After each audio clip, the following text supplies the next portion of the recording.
Some viewers may find the following video disturbing. Viewer discretion is advised. Hey everyone, welcome back to Board Games Unlocked, and today I'm going to be doing my ranking of the Final Girl Series 3 locations. Now I've done this for the other two series, where I do a ranking on the 5 box sets that come within the series. I've done it for Series 1 and Series 2, so you can go check that out. So what I will be doing is I will be ranking the locations kind of on their own and how they function mechanically.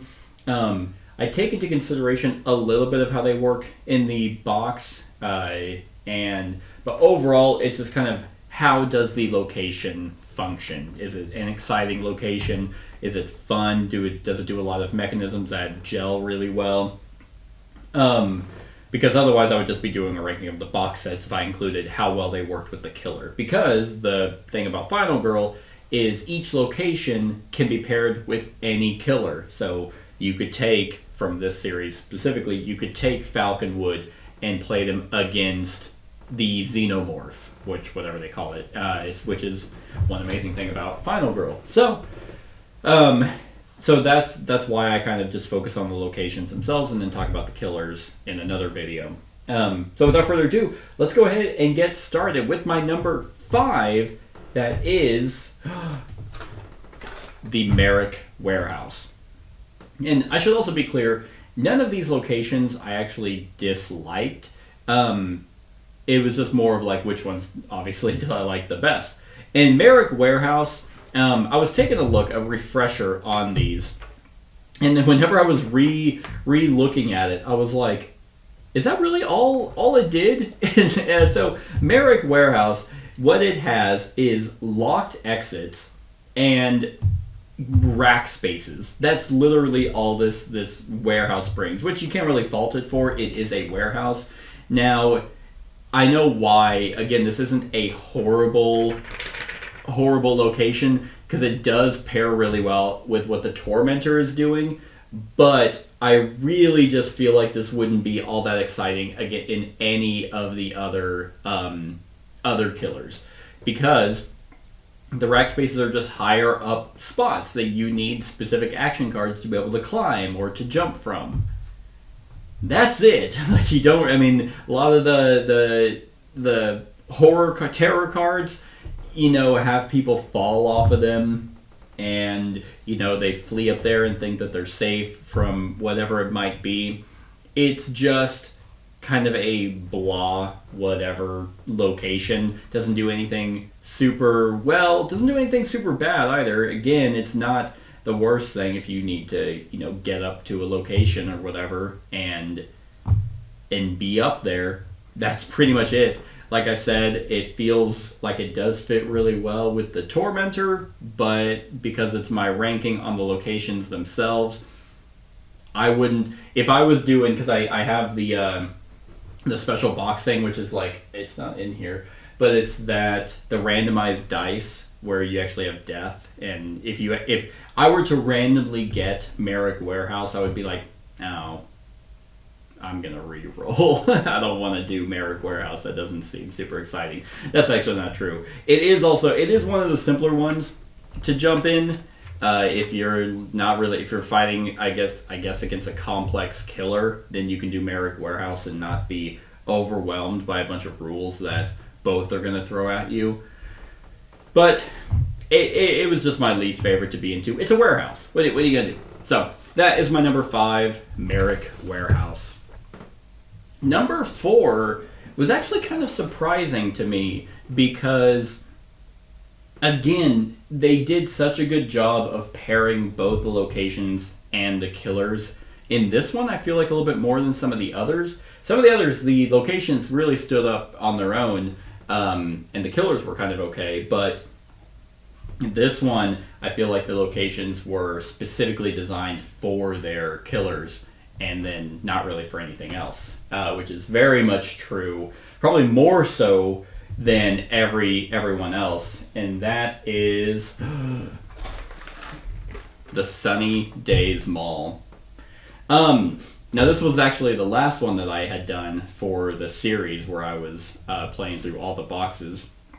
And the Sunny Days Mall is a mall. It has a lot more going for it. You would think that the savior, the shitty little kid, would be with like the hunter, but he's not. He is actually tied to the Sunny Days Mall, which again is very thematic to the to Terminator. But kind of like Merrick Warehouse, the actual location itself has stores, and I mean the stores, can be they can be damaged. Like if you're attacked in a store, you're thrown through a wall. That's kind of cool. You take an extra damage if you're done so, but I think it creates a hole. It actually doesn't specify that. It's a damaged wall token. Not sure if that creates another thing you can walk through or not. And it has railings that you can jump over. You can willingly jump over, or if you're attacked while on a railing, you fall off and take extra damage. So two things that kind of do the same thing, where you're taking extra damage if you're dealt damage in one of those spots.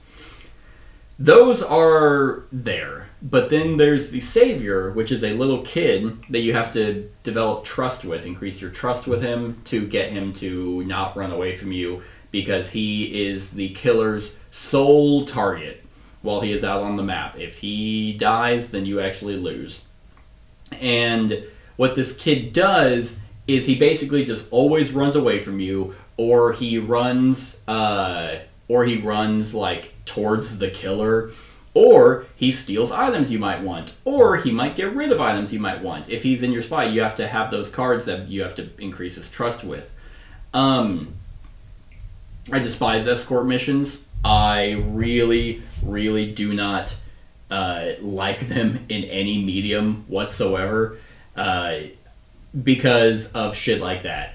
And I feel like the way the Savior kind of works, it creates a lot of weird edge cases it's like, well, is that running towards me, or is that running away from me? Like, if it's really like it's gonna help me. Like a good example is during the run through, he went towards the nearest shop, search area, and discard the top item because he was stealing something. And both locations, there were two search areas that were the same exact distance away, but one was closer to me. So I'm like, well, I'm going to have him go there. And I know in that case, the game is like, oh, do what's worse for you. Do what's more thematic. Do whatever is funnier. So it kind of leaves it up to you on how you want to play. So in my case, there was cigarettes that I wanted to give him, because if I gave it to him, it increased my trust with him. And I actually failed my search roll, so I didn't find him at all. And it's like, oh, well, I know he went to go steal them afterwards, but it's like I can thematically say that's why I couldn't find them, because he had stolen them ahead of time. And he was going to look for more or whatever. But I really just don't like the way he works. It's kind of frustrating. But you might be thinking, well, if you don't actively like something in one of the locations, why is it higher than the other one? It's because there's more going on. You can actually get a really awesome buff if you do increase your trust with him and get him to escape. One, because that's no longer a lose condition, he leaves. But two, you get all of your victim save benefits, and if you already have your ability, that extra victim saved thing pops off 3 times. So it behooves you to get him out of the way, one, just so he doesn't run and get killed. So at least there's more going on within Sunny Days Mall. But the other stuff, it can be kind of cool. You can damage the killer, and then if it's on a rail, the killer falls. And there's just more interaction going on within Sunny Days Mall. But I kind of expect this to be higher because I think it's incredibly thematic with the killer in this one. But again, they're separated. So that's my number 4, Sunny Days Mall. Number 3 was one I thought was honestly gonna be lower, just because I don't really have a whole lot of affiliation with what it's really trying to, I guess, replicate. But that is Utopia. Utopia is honestly not that bad. The whole map is kind of a danger. There are very specific locations in the map that are safe spots, because there are sandworms that will erupt at various locations. And if you're on it, or if the killer's on it, it can actually, you'll take damage. And that is completely unknown. You have no idea where they're going to erupt from. But if you're in these various locations, you are completely safe from them. And I thought that adds an extra set of tension. Some people might not like that because it's completely random where they pop up from. But I would say Final Girl is all random, so that doesn't really bother me because I know what I'm getting when I'm going into Final Girl. I know my game is going to be very swingy, but you try and make it as thematic as possible. So really, the fact that sinkholes can appear, which completely remove a spot from that, which will kill victims if they're in there, or have you take damage as you escape, but that blocks off an area. So if you're trying to get from one point to the next, you have to go around where the sinkholes can show up.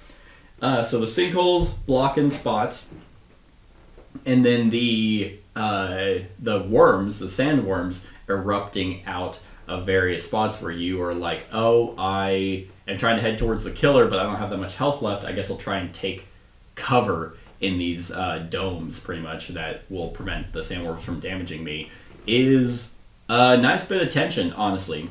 And I also like the fact that the sandworms can do damage to the killer, that makes sense. Like, you can't damage them, you can't stop them. There's miniatures, for some reason, of the sandworms. I don't really get that on why those exist, but I think there's actually either an achievement or there was something I remember seeing where it's like the final blow needs to be dealt by a sandworm. That might have been a completely different game. I have no idea where I'm getting that, but it's nice. It's nice that the fact that you could be on your last legs and trying to survive against the killer, and then as it's like about to do its final blow and try and kill you, a sandworm erupts and kills it instead. Like, that would be, that's pretty cool. So I thought Utopia was simple, yet kind of like where the Merrick Warehouse was just it was simple and it was just there. This was simple, but it has more going on. It has more threat as you're playing. So that's why it's my number 3, Utopia. Number 2... Well, I'll just go on. I'll go right on. My number 2 is Falconwood. I was gonna say Falconwood Files is Falconwood, and whenever I was taking a look at this one again as a refresher, I was like, what did that have? Was that because whenever you play them together, both of the killer and the location stuff kind of blends into one, as it should. It's a box set. I was like, oh, did all it have were rivers? In bridges, like rivers you needed specific ways to cross, and bridges were just what connected to land areas. Yes, that is what a bridge is, I know. And then I was reminded that, oh, this is the game that had missions. And that is kind of what elevated up to number 2. Because the missions themselves completely dictate your overall goal. Like, if we're taking a look at what the missions are, there's quite a few. There's 5 in here. There's Survive the Hunt. Secret agents have arrived in Falconwood. They have one mission: to kill you, save your father. Government officials have imprisoned your father. Missing friend. They say your friend died, but it's a lie. Look for clues to find your friend. Expose the lab. Lab is performing experiments that are endangering Falconwood. And crack the code. Spies in Falconwood Spies are in Falconwood and communicating in code. Crack the code to foil their plan. And what's really cool about all of these missions is they all have a unique friend that you go out and and that will give you benefits. It has unique tokens they are trying to do, unique items, all tied to your overall mission, which is what you need to do to even begin to kill the killer. So those in and of themselves, I thought, were very awesome because they kind of throw a huge wrench into the standard, get enough to kill the killer, or the killer can't be killed because it has some force field and you have to do it's whatever it might be.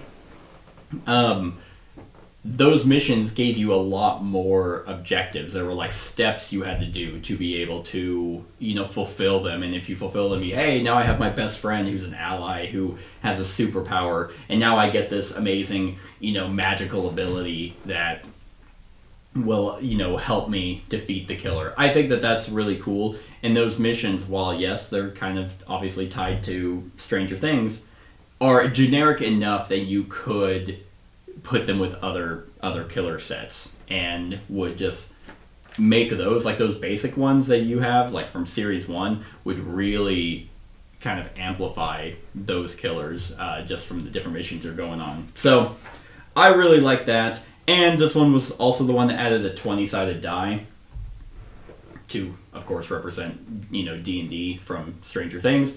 That is very nice because I play D&D, and it's just a cool extra element where you're not rolling the standard D6. You have a D20 that will, have whatever effects it is of what you're rolling for. But it's a D20, so that's really neat. So yeah, like, I thought this one was awesome from a location standpoint, and has probably the most going on, clearly, because it has the 5 different and unique missions. Definitely has more going on than all of the 5 in the box in the series. So it's going to be your most complex one, but because I like Final Girl a lot, I think complexity kind of will have the legs going on for all the other sets, all the other killers. Because eventually, yeah, it's like, this one's simple, you can throw with the other ones, but because it's simple, it's not going to do much to change the way the other killers work. This one definitely does that. So, that is my number 2. And because there are only 5 in the set, if you're aware of the set, then you would know what my number 1 is. And my number 1 is Hellscape.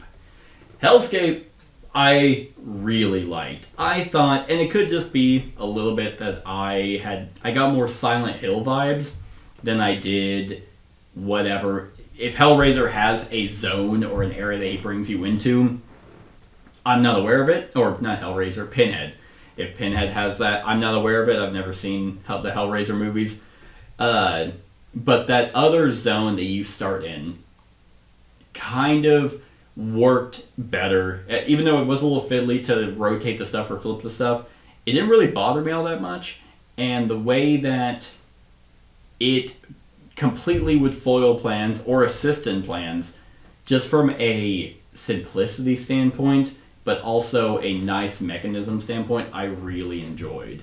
Like, the way it looked and the way it felt to me would be just like being in this, this sadistic killer's realm that you have no control over. Every phase you're rolling these 2 dice that are either going to flip a location, which you're like, okay, cool. On my next turn, I have enough movement to get over there to that location to get that item that I really need. And then upkeep phase, and you roll them, and then it rotates you, and now you're not even close to where it's at, or it flips it, and now there's a wall there, and you have to try and find a way around it. I really like that. Because there's enough tarot cards and stuff that move it, and you actually have ways to go out and get action cards that give you control over how you move it.